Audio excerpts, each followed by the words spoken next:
শ্রোতা বন্ধু সবাইকে জানাচ্ছি অনেক অনেক ভালোবাসা, প্রীতি, শুভেচ্ছা।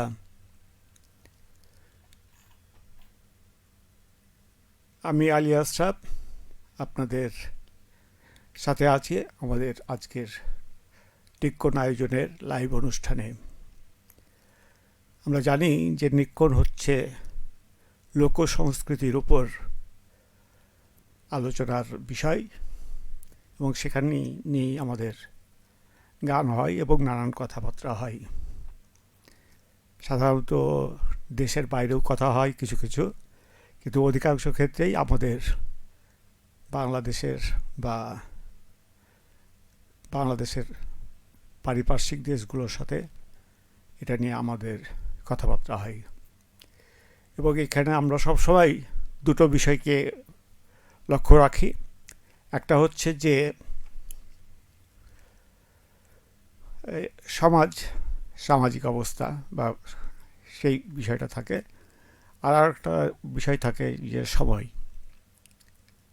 আমরা যেমন 2025 সালে নতুন নতুন অনেক গান, অনেক পদ, তারপর অনেক প্রবচন, অনেক ব্যাখ্যা বিশ্লেষণ, অনেক ঘটনা আমরা দেখতে পাই নিশ্চিতভাবে। এবং এই যে ঘটনাগুলো ঘটে সেটা সবসময় একই জায়গাতে ঘটে না, নিশ্চিতভাবে সব জায়গাতেই আসলে বিভিন্ন জায়গায় ঘটে। দেখা যাবে যে কেউ হয়তো নাটক হচ্ছে অন্য আরেক জায়গায় রাত্রে। আর এখন যেহেতু অগ্রহায়ণ মাস, এই অগ্রহায়ণ মাসেও এবং শীত, এই সব মিলিয়ে এখন আমাদের বিভিন্ন অনুষ্ঠানের কার্যক্রম চলবে। তো আমাদের FM send stars to show you support, অসংখ্য ধন্যবাদ। হ্যাঁ, যে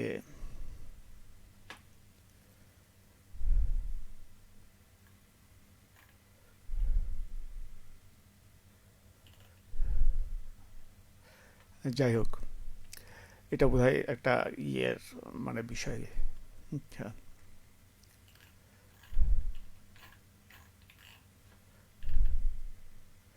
আচ্ছা, আমাদের মধ্যে আমরা দেখতে পাচ্ছি যে মোহাম্মদ মারুফ আলী বলছেন, আসসালামু আলাইকুম ওয়া রাহমাতুল্লাহ।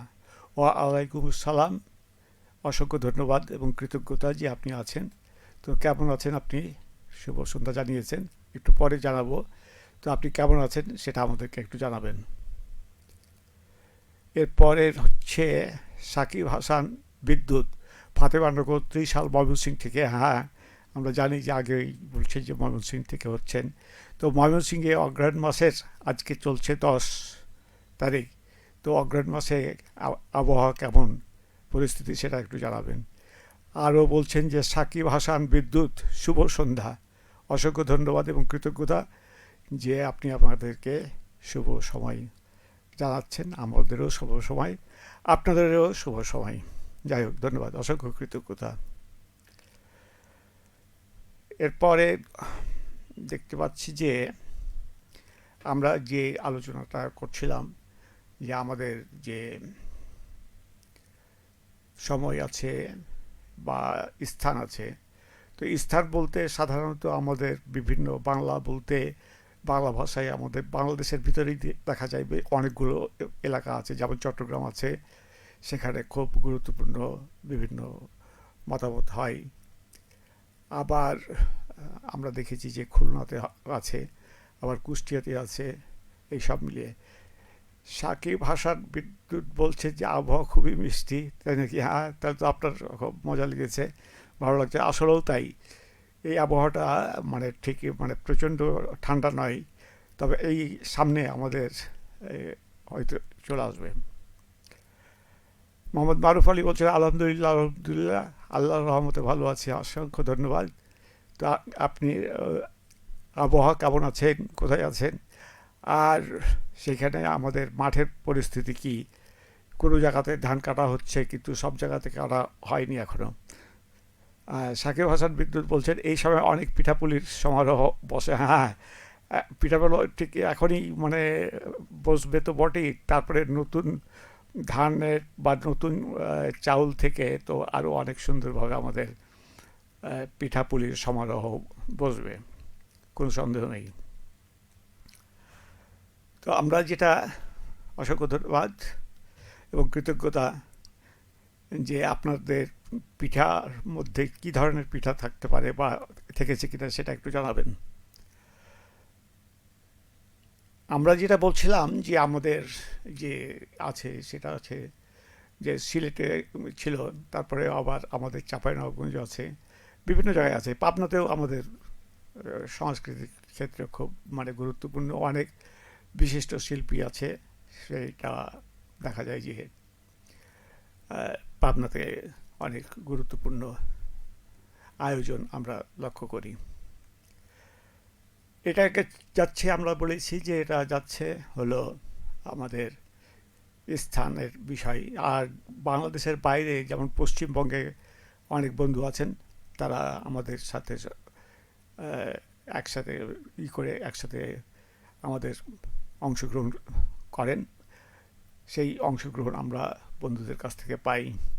আবার সিলেটের এলাকায় সাকিব হাসান বিদ্যুৎ বলছেন, রেডিও মহানন্দা সকল শ্রোতা বন্ধুর কাছে অনুরোধ রইল, আগামীকাল বাংলাদেশ বেতার রাজশাহীতে আমার সাক্ষাৎকার প্রচার হবে বিকাল 3:30। বিকেল 3:30 শুনবেন ফাতেমা নগর 23 ময়মনসিংহ থেকে। অসংখ্য ধন্যবাদ। নিশ্চয়ই আপনাকে সাথে আমি এই রেডিও, এটা হচ্ছে রেডিও বাংলাদেশ বেতারের এই অংশটা আমরা হয়তো মানে নিশ্চিতভাবে শুনবো সবাই আপনার সাথে। আচ্ছা, সেখানে মন্তব্য করার সুযোগ আছে কিনা জানি না, বাংলাদেশ বেতার রাজশাহীতে। আচ্ছা, তারপর আপনাকে অভিনন্দন জানাবো এবং আপনার এই রেডিওতে আগামীকালকে নিশ্চিতভাবে 3:30 আপনার অনেক সুন্দর আলোচনা আপনি উপস্থিত করবেন। সেই জন্য আপনাকে আন্তরিকভাবে ধন্যবাদ এবং কৃতজ্ঞতা। FM পোকা বলছে, আসসালামু আলাইকুম। ওয়ালাইকুম আসসালাম। আছেন প্রিয় কথা বন্ধু আশরাফ? হ্যাঁ, খুবই ভালো লাগছে। এই যে প্রথম কথা হলো যে আমাকে নাম শুধু আশরাফ বলা আর বন্ধু বলা, এটা খুবই ভালো লাগে। এইরকম একটা মানে কথা, অনেক আন্তরিকতার সাথে কথাবার্তা বলা, এটা আসলেই অনেক ভালো লাগে। তো খুবই খুশি হলাম। সাকিব হাসান বিদ্যুৎ বলছেন যে হ্যাঁ, ধন্যবাদ আপনাকে। তো FM পোকা, তাকে অনেক ভালোবাসা জানালাম আর তার সাথে অনেক বেশি কৃতজ্ঞতা। এখানে কোথায় আছেন এবং কেমন আছেন, আবহাওয়ার পরিস্থিতি কী সেটা সম্পর্কে আমাদেরকে একটু জানাবেন। সাকিব হাসান বিদ্যুৎও ধন্যবাদ জানিয়েছে, তাকেও ধন্যবাদ জানাচ্ছি। অসংখ্য কৃতজ্ঞতা এবং ভালোবাসা জানাচ্ছি। তো আমরা যেটা বলছিলাম যে এই বিভিন্ন দেশে আছে লোক সংস্কৃতি। আর একটা বিষয় আছে যে ধরে নিন যে আমাদের সময়ের ব্যাপারটা বলি, যে এই সময় কিন্তু খুব মানে একটু মানে সমস্যার কথা, যে এটা অত্যন্ত প্রাচীনকাল থেকে লোক সংস্কৃতি জন্ম, যার ফলে এখানে আমরা শুনিনি এরকম অনেক বিষয় আছে পুরাতন। আর 2 নম্বর হলো একেবারে আজকের দিনেই হয়তো একটি গান হবে। FM পোকা বলছে, আমি গর্বিত রেডিও বাংলার আশরাফ স্যার আর বড়াল রেডিওর বন্ধু জুয়েল ভাইকে পেয়ে অসংখ্য ধন্যবাদ এবং কৃতজ্ঞতা। হ্যাঁ, নিশ্চয়ই। এরপরে FM পোকা আবার বলছে যে আলহামদুলিল্লাহ ভালো আছি আর সবসময় ভালো থাকার চেষ্টা করি। খুবই খুশি হলাম, ভালো থাকবেন এবং আরও ভালো আছেন। এবং এই যে ভালো থাকার খবরই আসলে আমাদের সবাইকে ভালো থাকতে ভালো লাগে। অসংখ্য ধন্যবাদ এবং কৃতজ্ঞতা যে FM পোকা ভালো আছেন। অসংখ্য ধন্যবাদ। তো আমরা যেটা বলছিলাম যে ওই দিনের শেষ সময়ে একেবারে প্রাচীনকালে যখন দেখা যাবে যে শুধু গান আছে কিন্তু সেটা হয়নি, কিন্তু এখন দেখা যাচ্ছে যে একেবারে সাম্প্রতিক সময়ে গান হচ্ছে এবং এখানে দেখা যাবে যে অনেক শিশু বা কিশোর তারাও কিন্তু বিভিন্ন তৈরি করে থাকে। আমি নিজে লিখেছি যে আমার অতিথিদের মধ্যে বিয়ের অনুষ্ঠান বা বিভিন্ন অনুষ্ঠানে দেখা যাচ্ছে যে গম্ভীরা হচ্ছে, তো এবং সেখানে এফে পোকা আবার বলছেন, আলহামদুলিল্লাহ দিন ভালো আছেন, অসংখ্য খুশি হলাম। এফে পোকা শ্রোতা ভ্রমণের জন্য কিছু শ্রোতা আমাদের দেন। হ্যাঁ, এটা তো দেওয়াই যায়। এফে পোকা যেটা বলছেন যে শ্রোতা ফোরামের জন্য কিছু শ্রোতা আমাদের দেন। হ্যাঁ, আমি সমস্ত শ্রোতাদেরকে এই বিশেষ পোকাটা খুব মানে সেখানে অংশগ্রহণ করতে শ্রোতাদেরকে বলছি এবং আমি নিজেও বলবো। আমি তো ব্যস্ত থাকি, সময় পেলে আড্ডা দিব। আচ্ছা, নিশ্চয়ই। হ্যাঁ, তুমি তো নানান বিষয়ে ব্যস্ত আছো, সেটা জানারই কথা। আচ্ছা, এরপর উনি সেই জন্য ধন্যবাদ। আর এপে পোকা আবার বলছেন যে আমি তো ব্যস্ত থাকি সবসময় এবং আড্ডা দিই। হ্যাঁ, নিশ্চয়ই ব্যস্ত তো থাকবেন, কিন্তু ব্যস্ততার মধ্যে যে সময় পাই সেই জন্য আরও অনেক ভালো লাগে। আসছে, আসেন। তো আমাদের এই মানে আয়োজনের মধ্যে যেটা লক্ষ্য করি যে একেবারে কিশোর বা এরা, অনেক সময় আমি দেখেছি যে গোপিকার খুব হাসি মানে এবং খুব মানে একটা উচ্ছল ভাব আছে বাড়ির, দুই একটা বাড়ির মহল্লার মধ্যে অনুষ্ঠান করছে এবং সেটা দেখা যাচ্ছে যে কেউ স্ক্রিপ্ট করেনি, সবাই বুঝে বুঝে সেটা করছে। এফে বলছে বুঝতে পারছি সবাই একটু বেশি আফসোস করছে, দুঃখিত আমি আগের মতো আর সময় পাই না।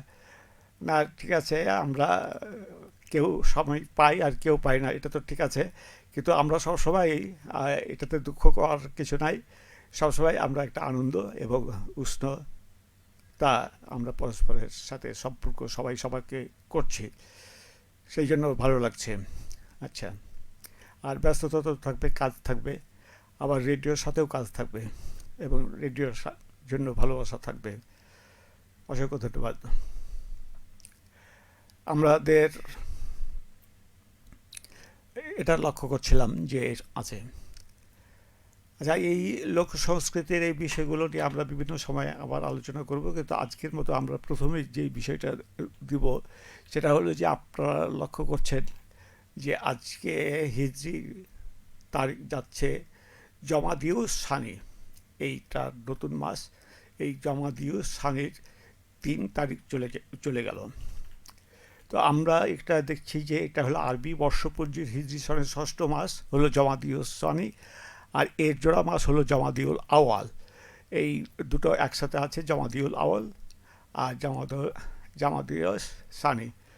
আমরা এই দুইটা মাসের সম্পূর্ণভাবে আনন্দ এবং শুভ কল্যাণ কামনা করছি। নিশ্চয়ই সম্ভব এই মাসে অনেক ভালো সময় সবাই কাটাবেন। আমাদের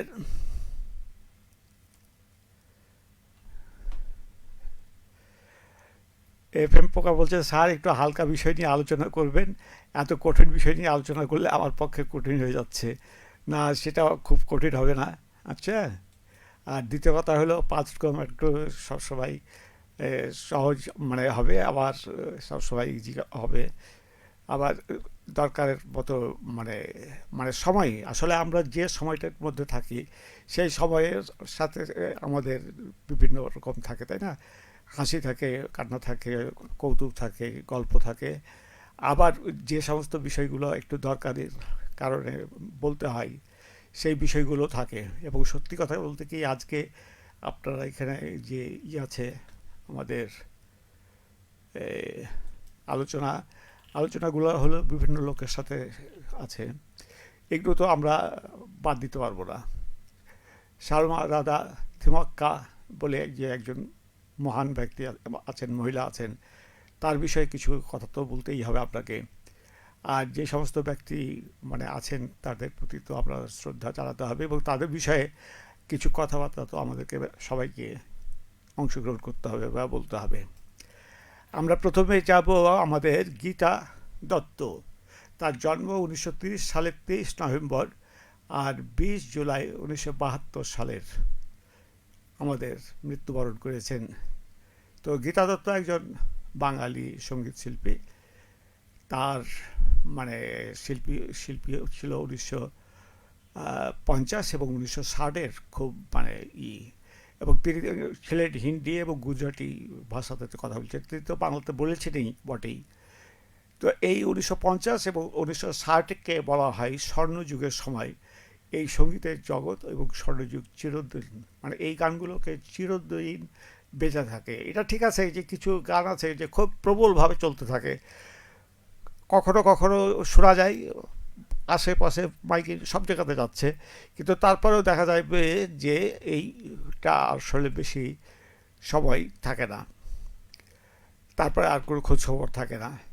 কিন্তু গীতা দত্তের যে গান আমরা দেখছি সেটা কিন্তু দেখা যাবে যে 50 এবং 60 দশকের যে গানগুলো সেগুলো কিন্তু আবার চলে আসবে। সেটা তিনি ছিলেন হেমন্ত মুখোপাধ্যায়, নচিকেতা ঘোষ, সুধীন দাশগুপ্তের সুরের সাথেও তার গান আছে। তার একটা আছে, দেশের গান আছে, সেটা আমরা শুনব। আমাদের 1951 সালে শচীন দেববর্মনের সুরে বাজি চলচ্চিত্রে আর গাওয়া গান সঙ্গীত জীবনের নতুন দিক আনেন। আচ্ছা, এটা তবে এটা যাই হোক হিন্দি বা গুজরাটি, এটা আমি তার প্রতি শ্রদ্ধা জীবন করছি। যাই হোক, তার প্রতি আমরা তার আত্মার শান্তি কামনা করছি, এবং তার যে সৃষ্টি আছে সেই সৃষ্টিটা নিশ্চয়ই শিল্পীদের মধ্যে থাকবে। এফ এম পোকা বলছে যে ফ্রি হয়ে ছোট্ট শ্রোতা এফ এম পোকার কথা স্মরণ করবেন, মনের ভিতরে অনেক জমে আছে। তা তো বটেই, আমি রেডিওতে অনেক বেশি অনুভব করতাম। দেখা যাচ্ছে যে আমাদের অনেক সুযোগ হয়েছিল যে শ্রোতা হিসেবেই মানে সুযোগ হয়েছিল, এবং এখনও পরে হচ্ছে, এবং ভবিষ্যতেও নিশ্চয়ই সবসময় যখন আমরা সুযোগ পাবো তখন এই বিষয়ে আলোচনা হবে। এবার বাবা আবার বলছেন যে ভালো থাকবেন, সুস্থ থাকবেন, শীতের সময় যত্ন নেবেন। শুভ সন্ধ্যা ভাই, অসংখ্য ধন্যবাদ। আমি এই সময় আপনাকে শুভ সন্ধ্যা জানাচ্ছি না, আর একটু পরে আর কিছু সময় পরেই, 30 মিনিট পরে আমি একটা আসলে বিরিয়ানি, অবশ্য অডিও গান কিছু থাকবে, সেই অডিও গানগুলো তো চলতে থাকবে আর কি। আর আমাদের যে অনুরোধ করেছেন, শ্রোতা অনুরোধ করেছেন যে বিষয়টি, আচ্ছা, ফারিয়াস আহমেদ রিজভি, বন্ধু 3 দিন, এটা রুনাওয়ালার কণ্ঠে লাইভের পরপরই শেষ হবে এই গানটি শ্রোতাদের গান। আমাদের আর একটা গানও আমরা শুনবো, সেটা অলোক বাপ্পি লাহিড়ির হরে কৃষ্ণ বলে যে আছে, সেই গানটা আমরা শুনবো, একটা ভক্তি গান, শ্যামা সঙ্গীত। যাই হোক, আমরা যেটা আলোচনা করছিলাম আপনাদের যে এভাবে পোকা, সবাই ভালো থাকবেন, সবাই সপরিবারে সবাইকে নিয়ে সুস্থ থাকবেন, এবং সব মিলিয়ে আপনি একটা নিশ্চিতভাবে অনেক অনেক সুন্দর জীবনযাপন করবেন, এবং আমাদের সাথে সবসময় থাকবেন সময় মতো, ফাঁকে ফাঁকে। এরপরে আমরা যেটা দেখছিলাম যে বারি সিদ্দিকী, তিনি 1954 সালের 15ই নভেম্বরে জন্মগ্রহণ করেন এবং 24 নভেম্বর 2017 সালে মৃত্যুবরণ করেন। বাংলাদেশের একজন খ্যাতিমান সঙ্গীত শিল্পী, গীতিকার ও বংশীবাদক। তিনি মূলত গ্রামীণ লোকসঙ্গীত ও আধ্যাত্মিক ধারার গান করে থাকেন। আপনারা এটা তাকে আসলে নতুন করে বলার কিছু নাই, এটা আমরা সবাই জানি। যাই হোক, তার পূর্ণ নাম আব্দুল বারী সিদ্দিকী। বারী সিদ্দিকী বিবাহিত, এক কন্যা ও 2 ছেলের বাবা আছে। বারী সিদ্দিকী 1954 সালে 15ই নভেম্বর বাংলাদেশের নেত্রকোনা জেলায় এক সঙ্গীতজ্ঞ পরিবারে জন্মগ্রহণ করেন। 1999 খ্রিস্টাব্দে জেনেভায় অনুষ্ঠিত বিশ্ববাসী সম্মেলনে ভারতীয় উপমহাদেশ থেকে একমাত্র প্রতিনিধি হিসাবে তিনি অংশগ্রহণ করেন। বারী সিদ্দিকী বেশ কয়েকটি চলচ্চিত্রের কণ্ঠ দিয়ে গানের গেয়েছেন। 2013 খ্রিস্টাব্দে সিদ্দিকী ফেরারি আহমেদের রচনা ও পরিচালনায় পাগলা ঘোড়া নাটকে প্রথমবারের মতো অভিনয় করেন। প্রবাস প্রজন্ম জাপান সম্মাননা দিয়েছেন। সিটিসেল চ্যানেল আইপি আওয়াজ দিয়েছেন। 2017 সালের 17ই নভেম্বর রাতে হৃদরোগ আক্রান্ত হলে তাকে ঢাকায় স্কোয়ার ক্রস ভর্তি করেন, এবং তার শারীরিক অবস্থার উন্নতি না হয় তাকে নিবিড় পর্যবেক্ষণে রাখা। 24 নভেম্বর চিকিৎসা অবস্থায় মৃত্যুবরণ করেন।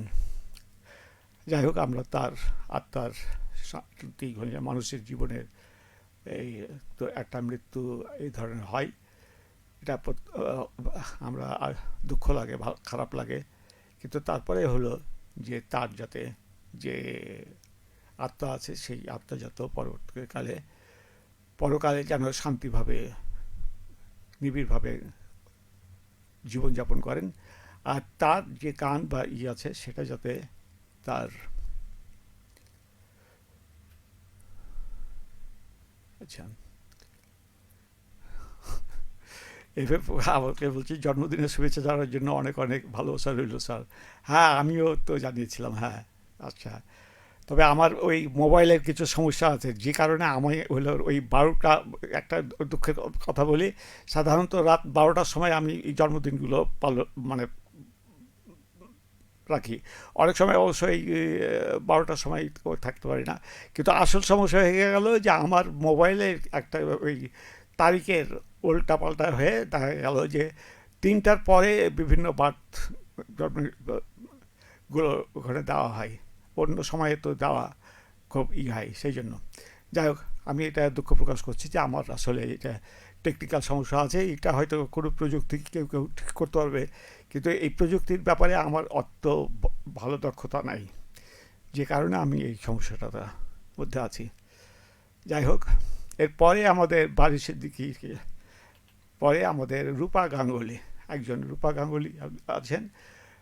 তিনি অবশ্য 25শে নভেম্বর 1963 সালে জন্মগ্রহণ, আর তিনি এখনও আমাদের মধ্যে আছেন। তিনি অনেক বেশি অভিনেত্রী আছেন। তিনি মৃণাল সেন, অপর্ণা সেন, গৌতম ঘোষ এবং ঋতুপর্ণ ঘোষের মতো প্রখ্যাত পরিচালকরা তার মানে সিনেমাতে অভিনয় করেছেন। রূপা ভারতের পশ্চিমবঙ্গের কলকাতা কাছাকাছি কল্যাণী নামক স্থানে জন্মগ্রহণ করেন। তিনি একটি যৌথ হিন্দু পরিবারের বড় হয়েছে। রবীন্দ্রনাথ ঠাকুরের ছোট গল্প দেনা পাওনা অবলম্বনে নির্মিত এই ছবিতে রূপার বিপরীতে অভিনয় করেন সৌমিত্র চট্টোপাধ্যায়। সৌমিত্র চট্টোপাধ্যায় তো বুঝতে পারছেন যে অনেক বিষয়, মানে কণ্ঠ শিল্পী হিসেবে তো বটেই, আর মানে অভিনেতা হিসেবে তো তার তুলনা হয় না, তো সেটার সাথে আছেন। 2002 বিজয়ী ভারতীয় চলচ্চিত্র সুরকার, সেরা শিল্পী, অবশেষে বাংলায় তিনি পুরস্কার পেয়েছেন। আমার মনে হয় তিনি যেহেতু আমাদের মধ্যে আছেন এখনও, অতএব তিনি আরও অনেক বেশি কাজ করবেন।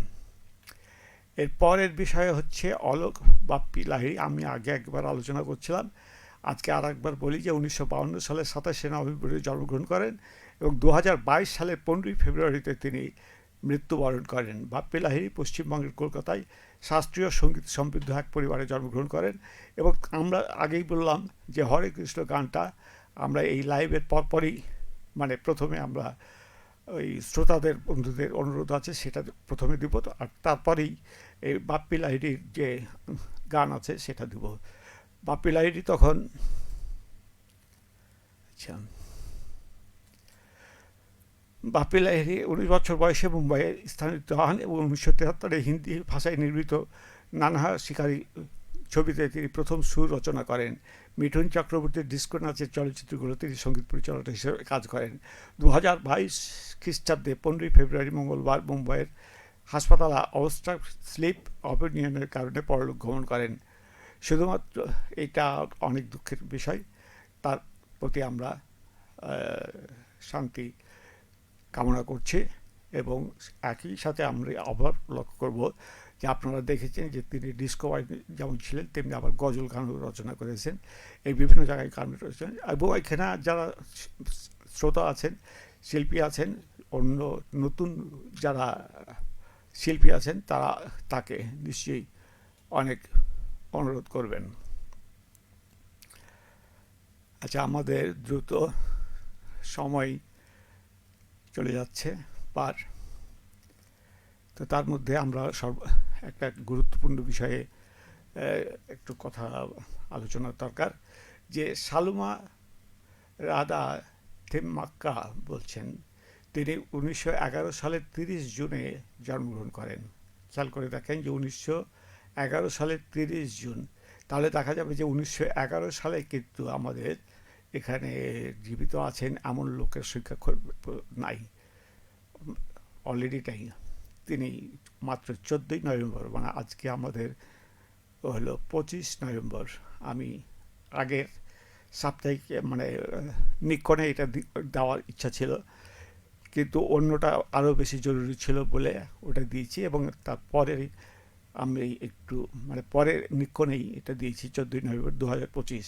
এবং তাকে বলা হয়েছে একটা জিনিস খেয়াল রাখেন, একটা অনেক সময় থাকে কি অনেক দুঃখের, অনেক কষ্টের, অনেক মানে নিরুপায় কিছু লোক থাকে, কিন্তু সেটা আবার দেখা যায় যে মানুষের, একটা মানুষের তো দুঃখ থাকবে, কষ্ট থাকবে, বিভিন্ন থাকবে, তো সেইটাকে কাটিয়ে আবার বিজয় অর্জন করা, এটা আসলে তাই।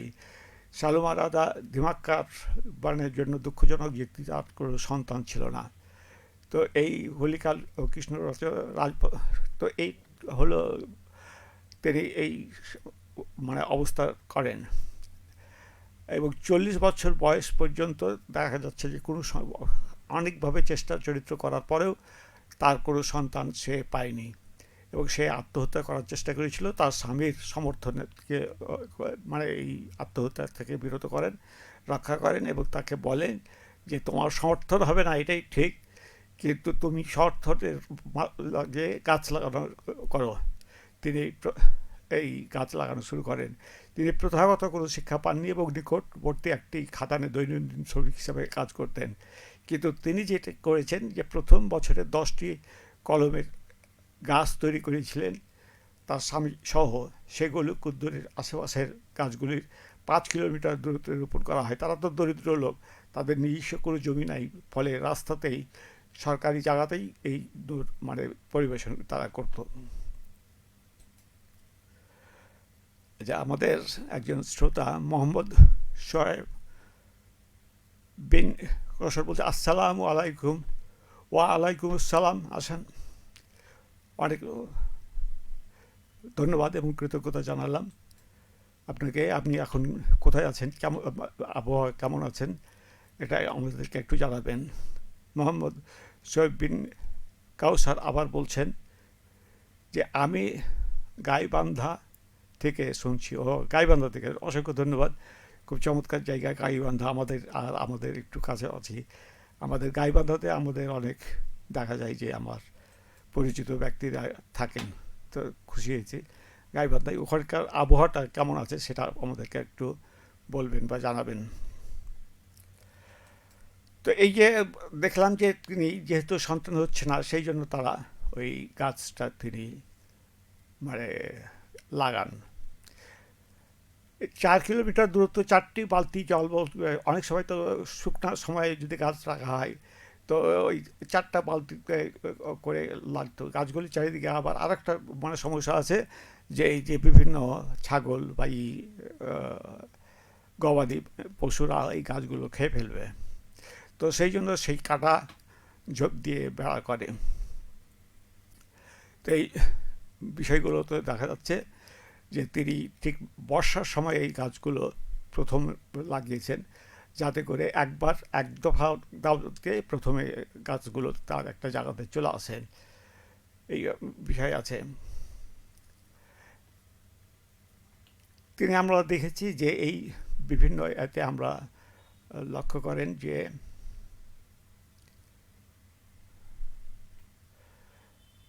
হুলিকাল ও কদ্দুরের মধ্যে রাজপথে 4 কিলোমিটার জায়গা বরাবর 385টি অশ্বত্থ জাতীয় গাছ লাগান। তাদের যত্নের খবর চলে এসেছে।